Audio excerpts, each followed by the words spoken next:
Welcome, Aries. This is Regina from Pacific Tarot getting ready to do your November new moon reading.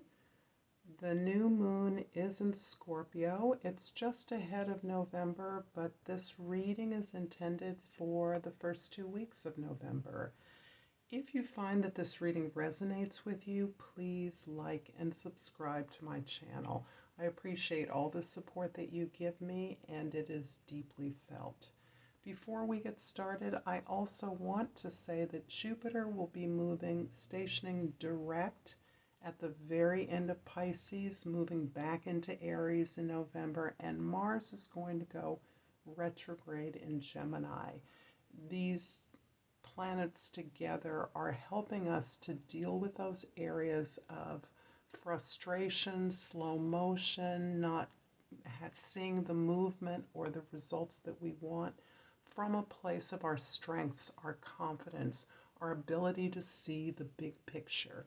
So there's a lot of good happening in the month of November.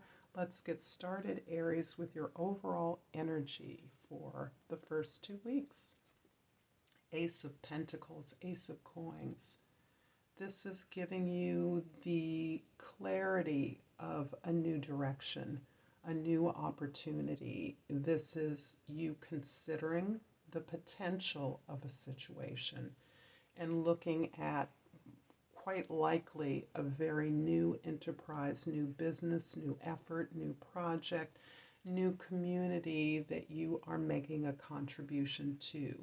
You are considering, perhaps planning, maybe even contemplating an offer in this regarding this opportunity. In your 10th house, where others see you, where you are positioned in your community, we have the 8 of Coins. The 8 of Coins indicates really a card where you are working diligently at mastering your craft. You are quite possibly building something that is relevant to your purpose. So there is a diligent healing aspect, service aspect to the work that you're undertaking. This quite directly can be you working on yourself, understanding that any mastery of your skills and polishing off of your talents is towards a greater purpose of service. And so this is motivating you to be diligent and to fall in love with the craft that you are perfecting. In the first house, we have the 6 of Pentacles, the 6 of Coins. And this is a place where many of us have been balancing these dualities in our lives. The 6 of Coins is where you quite often are a caretaker in some capacity or another. That can be in regard to a partnership, your family, your place of employment, your team, however you're working in your community on behalf of your community. You are balancing out the resources that you have a hand in distributing. Moreover, it is about making space to receive, particularly as a caregiver. This is an area of your life where you are understanding now that you must receive some reciprocity for the energy that you put out.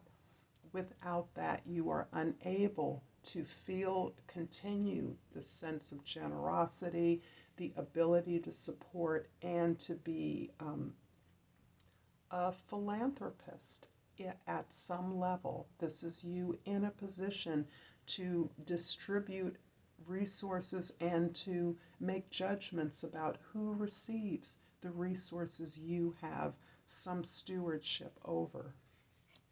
In your 4th house, we have the 10 of Coins. And I believe Scorpio got a card in the same position. This is about or it was Cancer actually. This is about understanding that you have come from a certain cultural inheritance. You have practically realize the resources of an inheritance. And you are now in a position to recognize your seniority as you have moved along this spectrum of inheritance to a place of legacy.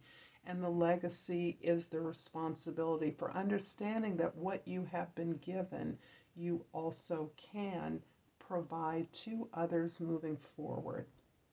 And so this is a really empowering card that indicates a resource, an abundance of resources, a wish fulfillment in a way that stabilizes and secures you, so that this resource, practical resource, is fundamental to your experience of your domestic environment, to your home, to your family of origin. And the seventh house is the Magician. The seventh house being your significant relationships. The Magician being your birthing of a new idea.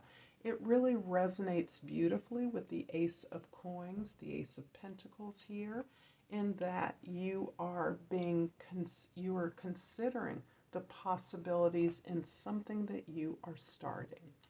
This may be in terms of a partnership. This may be you partnering with a spouse, a relative, or seeking out a new partnership. This can also be you're developing a partnership with a goal, so that you are very clear again that you have all that you need in order to manifest this target and this goal. In the first house, the Six of Coins is being clarified by these African Tarot cards, the Strength in the second house, and the Nine of Swords in the third house. I love it. You are continuing to work through the tremendous suffering that not only you are experiencing, but you're experiencing vicariously through your intimates. This is you really feeling the weight of grief for the hardships, not only that you've sustained, but that intimates are sustaining at this time. And this is you being almost like a conduit for the expression of grief. This is very empowering, because without this full expression of all the tribulations you have had to overcome in some regard, and this is very pointedly towards your resources, the abundance of your resources, the amount of work you have contributed to build your resources into a place of safety and prosperity for you, of protection. You are allowing yourself the strength to express the way you feel, and that can be really uplifting for intimates that you are associated with, particularly in your position as caretaker. This is allowing you to process the ways in which you have been damaged by assuming the leadership role in many of your relationships. Really grieving that damage and staging the ability to release that. The Ten of Coins in the fourth house is clarified by the Nine of Pentacles in the fifth house and the Knight of Cups in the sixth house. So interesting that you have not only an inheritance, a cultural or ancestral heritage that may be abundant but not monetary. However, your economic and emotional independence is solid, in particular as a platform for what it is you want to create. You are in an ideal place to build something new with others, to collaborate with others, because you have developed your resources in a way that you are stable and secure, but you're also in a position to invest in others without jeopardizing what you have. So this is contributing to your sense of power, your sense of abundance, your sense of wanting more, desiring more prosperity. And although it is pictured in the realm of earth, and we think of that as tangible, as many of you know, the rewards of the abundance and prosperity that we can experience in accompaniment as a supplement to our physical abundance or wealth is part of what this card is showing you, not just the joy, not just the stability and the comfort, the luxury even of having what you need to be comfortable, but the satisfaction in your independence to make the decisions that you need to make for you in how to utilize this abundance, this wealth, how to invest moving forward. In the Magician in the 7th house, we clarify that by the 10 of Cups in the 8th house and the Ace of Cups in the 9th house. This is beautiful. So another ace and the 10 of Cups, which quite often, in addition to the 10 of Pentacles or the 10 of Coins here, is the kind of wish fulfillment or goal achievement that most of us think of as a milestone, a miracle, something that is completely satisfying, completely supplying us with those things that we have quested after, wished for, and worked for. So there's a tremendous sense of abundance and contentment, satisfaction, even a positive joy coming through your family and the resources that you share with your family. Your domestic environment is abundant, as is your ability to work with others around sharing that abundance. In the 10th house, the 8 of Coins is clarified by the 3 of Wands and the 3 of Pentacles. You're definitely colliding with opportunities. You have been working on this new beginning, these new plans, a new strategy, even a new vision. And this can be done in partnership with others. However, it is the resources to manifest this that you are sharing. You are leading, it is your vision, but you are sharing the tools and the desire, the motivation, the inspiration for something better. You are making the contacts you need.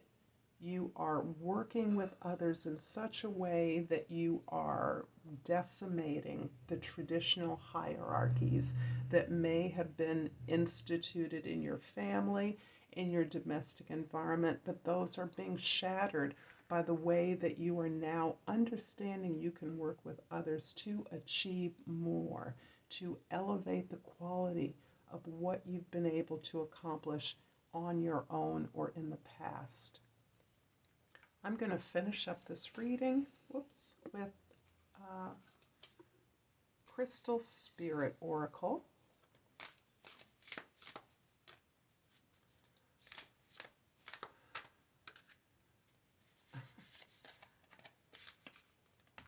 I'm laughing at the way that I choose these cards, and I've chosen amber. If I'm not sure, I chose amber for you last week, Aries, and it's a number 3, which is significant to some of you, many of you. It is the card of the Empress, and you have a couple of 3s in your reading right here. So I'm just going to read you the meditation of the amber crystal. Amber is not a true crystal, but fossilized tree sap. Just as this resin is solidified, so too are patterns sometimes passed down by family. Meditation with amber spirit is excellent to help explore those patterns and shed light on those that may no longer serve us. I'm going to leave this here, Aries. I thank you so much for your time and attention. Until next time, Namaste.